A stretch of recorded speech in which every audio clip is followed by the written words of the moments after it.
What's up, guys? It's Adam here, aka Anti-Cena Guy, coming at you with another review or rant.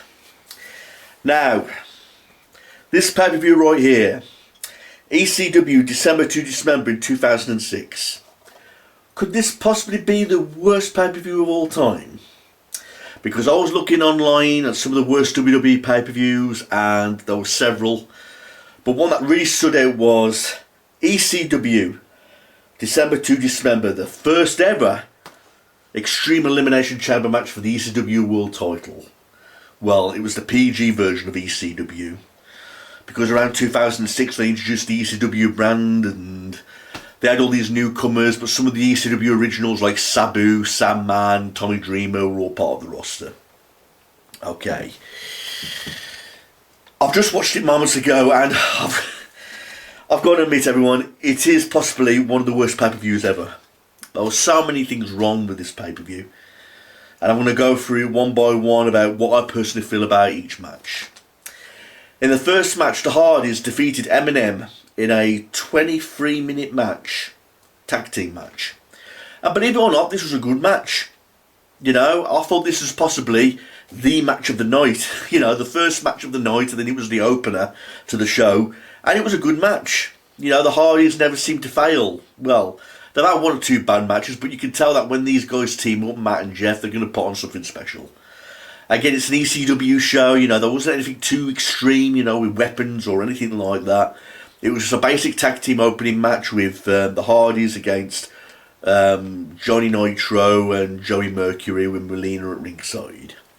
And yeah, Melina, she is smoking hot. But the opening match was fine. In fact, I've got to say it's probably the match of the night, the first match. And when you say that the first match of the night is the best one, then you know there's going to be some problems. But the opening match, the Hardys versus Eminem, first time ever on ECW.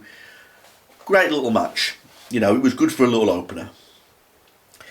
In the second match, Balls Mahoney defeated Matt Striker under Matt Striker rules in under 7 minutes. And this is where things start to go real downhill for the pay-per-view, because this match, there was nothing special about this match. Again,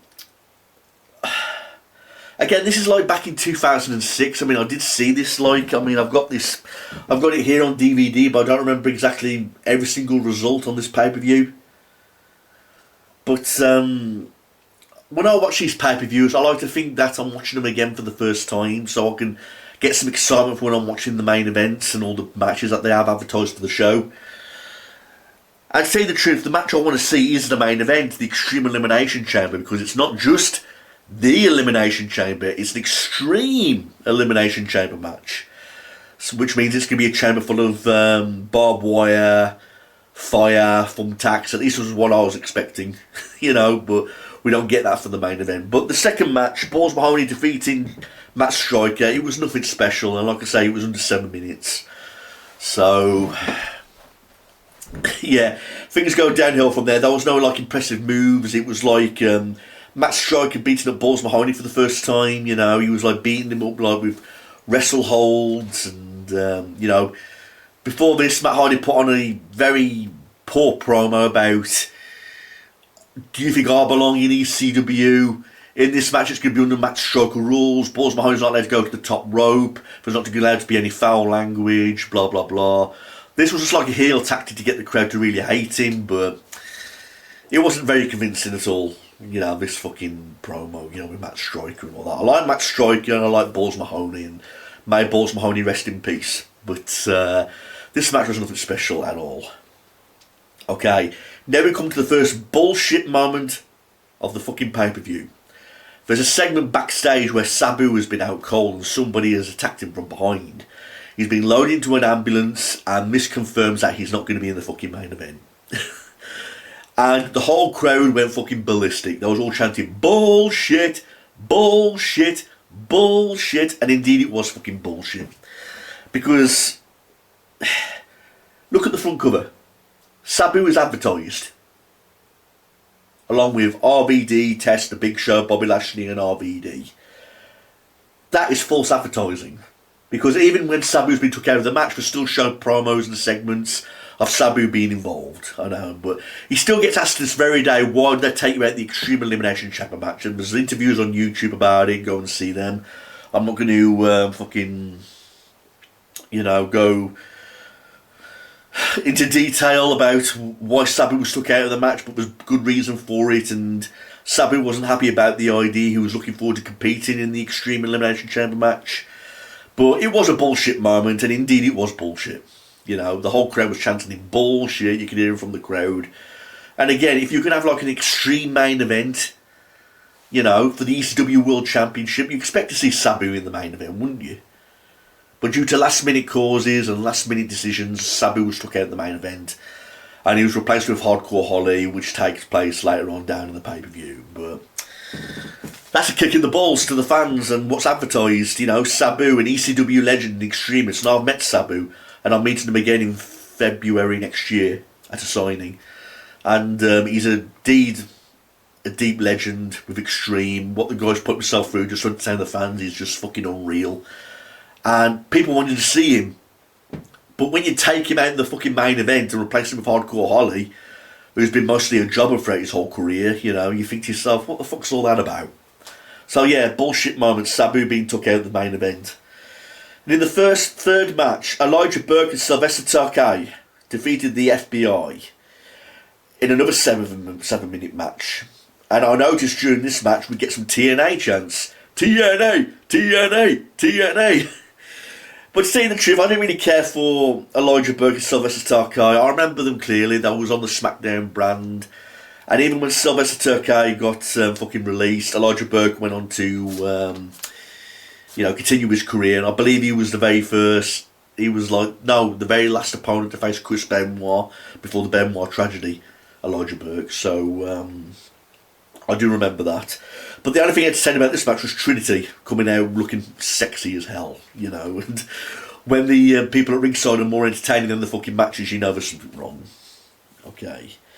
And then we get a second segment of Sabu being loaded into the ambulance. Again with the bullshit chants. Bullshit! Bullshit! It was a massive fucking kick in the balls for Sabu to be took away in an ambulance and been taken out of the main event. And in the fourth match, Daivari defeated Tommy Dreamer in another 7-minute match. So we get a great opening match with the Hardys and M&M, but all the matches after that seem to be 7-minute long matches. And Daivari defeated Tommy Dreamer with a fucking roll-up. I mean, what the fuck was all that about? Tommy Dreamer's a tough guy, you know, and he did some tough fucking moves in this match. You know, he really did some extreme moments, but to be fucking defeated by Daivari, you know, with a roll-up, I mean, what the fuck was all that about? And then they tried to make the ending more extreme than what it was, because when he went on top of the ramp, the Great Khali came out and slammed Tommy Dreamer on the fucking steel stage, and they replayed that like 6 times to try and convince the crowd that it was an extreme moment, it was more savage than what it was, you know. And you know, I suppose we get it, it would hurt, you know, being slammed on a steel stage. But when they try and kill time by repeating it and showing it like 6 or 7 times, we get it, you know what I mean? But, come on, man. And that was like another 7-minute match also. And then Paul Heyman is backstage and he talks to Hardcore Holly, saying that Sabu's been took out of the main event and that Hardcore Holly is his replacement. So Hardcore Holly is in the main event in Sabu's place. You know, a main eventer replaced by a jobber. You know, no disrespect to Hardcore Holly, but I really wish his career would have been pushed to more bigger heights. You know, he was definitely World Championship worthy, and he was a real tough guy. But when you get used to him being like a jobber, you know, for most of his career, how do you expect him to win the ECW World Title in the main event as a last-minute replacement? You don't. You really don't expect Tommy Dreamer to be like in like the Extreme Elimination Chamber and win it, do you? So we get a tag team match. Kevin Thorne and Ariel defeated Mike Knox and Kelly Kelly in another 7-minute match. And the right team won, I believe. Kevin Thorne and Ariel. I like Kelly Kelly, but at this point she was a rookie in WWE.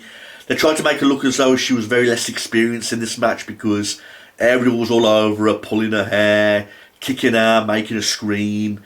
The fans were not accepting Kelly Kelly one bit. They was all saying, do it again, do it again, do it again. They was really enjoying Kelly Kelly getting beat up. But she was a rookie and she was supposed to act that way. The inexperienced rookie, you know, and she was about 19 years old at this time, you know. At least when Kelly Kelly went to bigger heights. I mean, I know a lot of people complain about Kelly Kelly, but I've got nothing against Kelly Kelly. I think she's fucking hot and I think she's a good gymnast and a great wrestler. But here, there was none of that displayed, you know. It was just her being a rookie, and the fans just weren't accepting it, you know.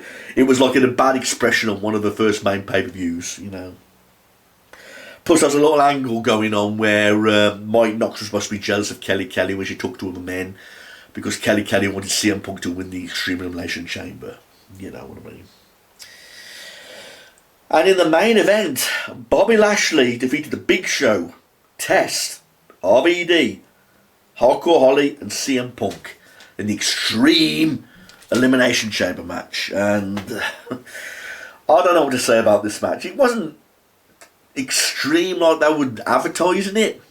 I mean, don't get me wrong, in the match you had a table, you had a crowbar, you had a barbed wire steel bat and you had a steel chair in each of the pods.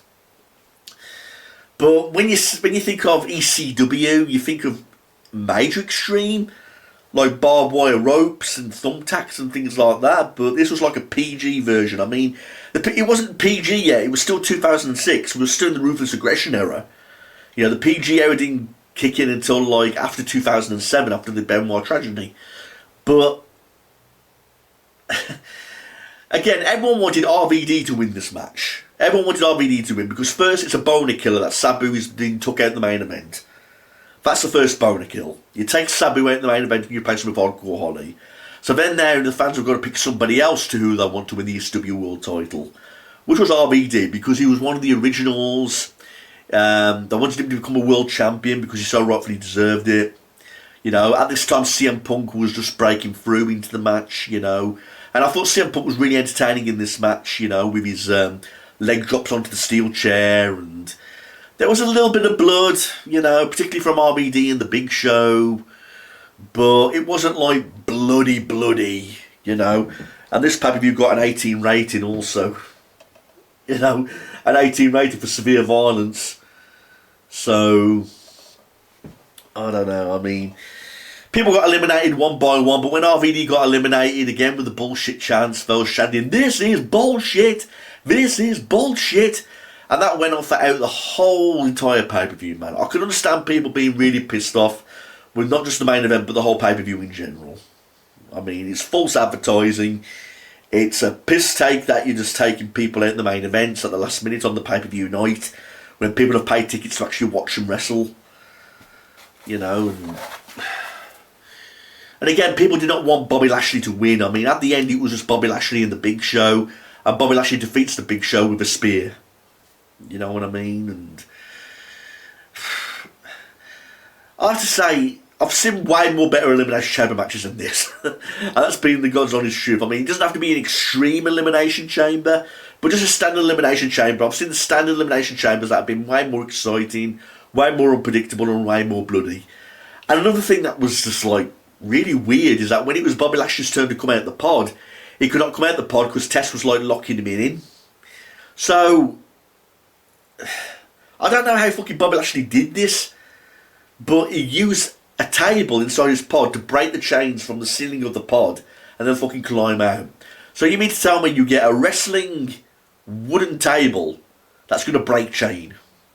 Because he was ramming it up against the chain's broke and he escaped. I could understand if a crowbar did it or something like that, but a thin wooden table, you know, breaking chains, I mean, are you trying to insult our fucking intelligence or something? You know what I mean? In reality, that would never fucking happen. Couldn't you think of a better way for Bobby Lashley to escape the cage?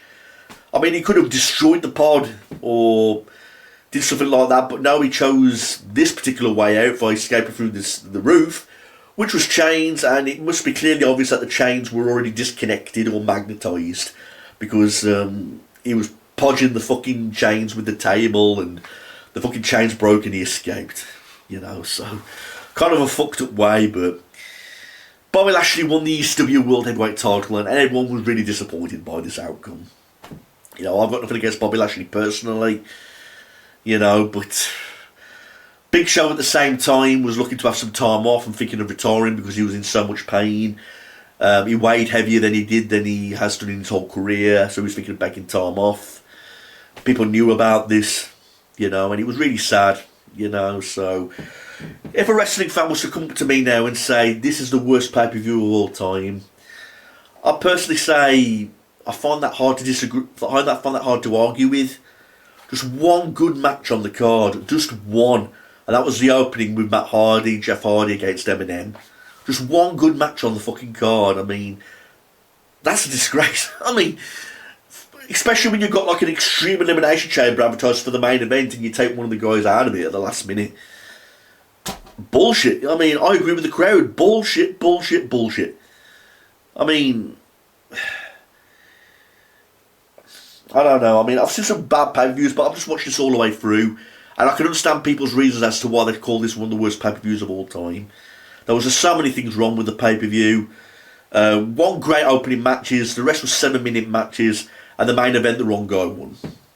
So, complete waste of everybody's fucking time. No wonder I was chanting bullshit. No wonder I was chanting TNA. You know, you spit in our face, we spit in yours, and that's how the fans were, especially towards Paul Heyman. Even Paul Heyman said in backstage interview stuff that this show was a complete waste of time.